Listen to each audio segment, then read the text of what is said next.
Our first stop in Delft was to visit a Delft pottery factory. The one we chose to go to was called the Delft's Pas. It's one of the oldest, if not the oldest, Delft pottery factory in Holland. It's all hand painted. Now, Delft is not a trademarked word, and so you could see something made from anywhere in the world called Delft pottery. Keeping this in mind, it's really important that you look on the backs of the plates for the actual trademark. And if you're looking for the real hand-painted Delft pottery, you need to know what each of those companies who do this hand painting, what their symbol is, and make sure that it's on the back of the item that you're buying. That's about the only way that you will ever know whether you're getting the real hand-painted Delft that you're after. And have it not be original or hand-painted. There are very few places in the world today, or in Holland even, that completely hand paint in the traditional way their pottery anymore. And so going to this factory was quite a joy for us because we got to see the actual process done as it's traditionally done. They mold the plates and the different items, cups and so forth, and then they are taken and hand painted, and they take you through a free tour. You can make arrangements ahead of time or just show up and they'll put you in with a tour, and you get to go through and watch, and they will explain everything from how they put it into the kilns and dry them, and then how the painting works. And I was very interested in how the painting works because it is hand painted, but when they use a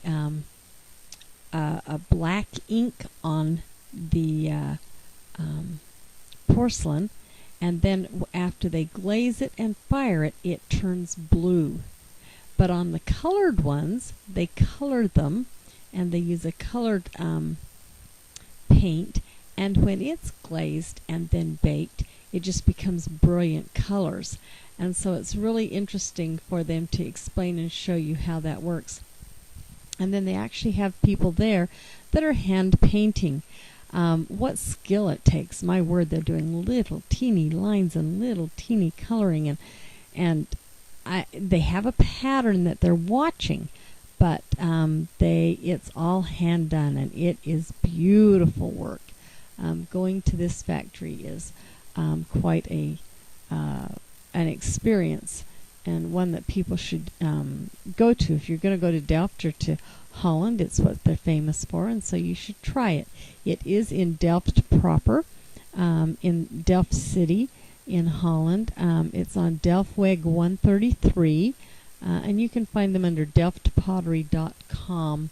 They were very good about free tours and explanations. Again, I would highly recommend this. Delft City has many beautiful canals, architecture, bridges. It's a beautiful place to go visit. It's Holland, again, is one of the places where you see bikes ridden. Lots of bikes. Very fun to see the different bikes, the different way they're decorated. They always have a basket or something to carry things on. They're just parked everywhere. The canals, the cars park so close to the edge of the canal sometimes that it scared me to try to pull in and out of there. This is called the New Church. If you go in there, there's exhibits in there, and there is also your ticket. If you get the ticket to the New Church, it's on the square in Delft. It also does the old church. This is the Blue Heart. This is what you see when you first enter Delft. It's made of glass, blue glass, and it's kind of like the heart of Delft, and it's blue. It's gorgeous and very big. The scenery, like I said, is gorgeous. The architecture is uniquely Holland. If you look in the windows, almost all the windows have white lace curtains in Holland. And one of the fun things that you see in Holland or in Europe is the drawbridges. And they just go up and down all the time. Every time there's a boat that needs to go through, and there's a lot of boats in Holland going the canals, you get the signal and up goes the bridge and everybody stops, and and just waits, and then pretty soon it goes back down, and when it goes down, you usually have a whole lot of bikes that have congregated, and off they go. A note on bikes in Holland: you need to be very careful that you watch, because there are bike lanes, and if you are a pedestrian and you're used to stepping out into the street, you're not stepping out into the street, you're stepping out into a bike lane. You're more likely to get hit by a bike than a car there. Again, bikes are just everywhere, so be cautious of that. The canals have boats, and it's wonderful to take a boat canal. Here is one of those little drawbridges. Do you remember this drawbridge? I think it's the one from Madurodam. Looks just like it, works just like it. It was just kind of a fun deja vu thing after we'd been to Madurodam. If you go a couple of blocks off of the main market square, there's another square, and this is where we found our hotel, and its restaurants completely surround this square. And we ate at Billy Bear's. And Billy Bear's is a chain of restaurants, but very good pub-style food, unique interior, wide variety on their menu. I felt like it was a fairly good price and very good food. Some of the best mushroom soup I've had in years, and I love mushroom soup. And the breads in Europe, I just live for the bread in Europe. I don't much like it in the U.S., but I love the bread. And they had a garlic spread that somebody should get a recipe for. That was just really good. I like that they served their stuff on platters, or they were kind of like wood platters, and some of them were served on plates like this, but good variety of food, very fresh. I'd recommend Billy Bear's. It took us a while to find our hotel. At this point, I'd like to talk about GPS. Take a GPS. There's really good ones for your telephones that you can use, because sometimes, even though our hotel was right next door to Billy Bear's, we went walking around trying to find it. It took us a while. We felt really kind of dumb when we found out it was connected right to where we'd just eaten. And so a GPS really will make your life easier in Europe or anywhere you travel. They had beautiful stained glass windows that had been framed because of a fire they'd had. They'd saved the windows, so the hotel has been renovated. It's beautiful. My favorite thing in the hotel was the cappuccino machine. I loved the hot chocolate made fresh. I would have a cup at bed, and I'd have a cup in the morning, and sometimes just to sit and relax with. Really fun, because you could have it when you wanted it. Like I said, the hotel rooms had been redone. They were clean, very neat, very comfortable. In Europe, a lot of times they have the two single beds that they push together, and that's your double bed. So if you get that, don't think that you've been gypped. That's just how it's done. Modern enough to have flat screen TV and all the amenities of a nice hotel. It had a small shower, but it was at least it was a separate shower, and then the toilet and sink area were also together. Sufficient and nice. So it was sufficient for what we needed, and it was a nice hotel, good price in just a most excellent area. And it had a buffet breakfast, full buffet breakfast with all the things you'd expect from Holland. It had different breads, it had fruits, it had meats, and it had hagelslacht, which is my husband's favorite, little chocolate pieces to put on his bread. There were cheeses, there was yogurt, and of course, don't forget, my favorite thing that I still serve to my children at home is a soft-boiled egg in an egg cup. And to use those, you can see the egg sits up in the little cup, and you just take your spoon and you just gently tap just a little bit down off the top, and tap around, lift the top off, and eat your egg out of it. Very fun. Okay. We are in Schiedam. We would say Schiedam, how it's spelled, but it's Schiedam. And this is a fun city. It has 5 of the largest working windmills, 5 of the largest in the world. And we are enjoying our day out with frites. And they have a mayonnaise sauce that's to die for, that you can't get anywhere but in Holland. fun ice cream to eat. Oh, now I got my nose. You still do. I still do. Okay. Still do. Anyway, Frites is a popular fun thing to eat. Ice cream, of course, and then make sure you get your map. You can get it in any city when you go to. Go to the VVV. When you're in Holland, that's what it looks like.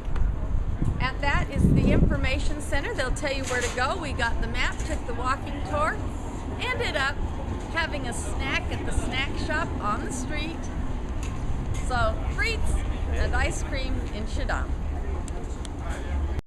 Be sure to pick up a map at the VVV in Schiedam, because it will give you a walking route to go see the 5 largest windmills or tallest windmills in the world. It's fun to walk it rather than drive it. It's not a very long walk, and I mean, it'll probably take you an hour or so, but it's really fun. This would be where the windmill keeper lived. It was famous for its gin mills. And so some of these now have been turned into several other things.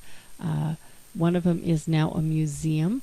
You can actually go up into the windmill and see the windmill working. And they have the displays and the explanations of that. The windmills aren't too far away from each other. One of them I thought was really interesting has been turned into a restaurant, and so you can eat inside of it. Has a really nice atmosphere. People are very friendly there that serve you and that work in the restaurant. So there are 5 of the tallest windmills in the world. They follow the canal system around Schiedam, and it's really, like I said, a nice walk. This windmill is the one that they have just are just finishing the rework of, and the paving around it. It's beautiful. The architecture in the area that you walk by is unique.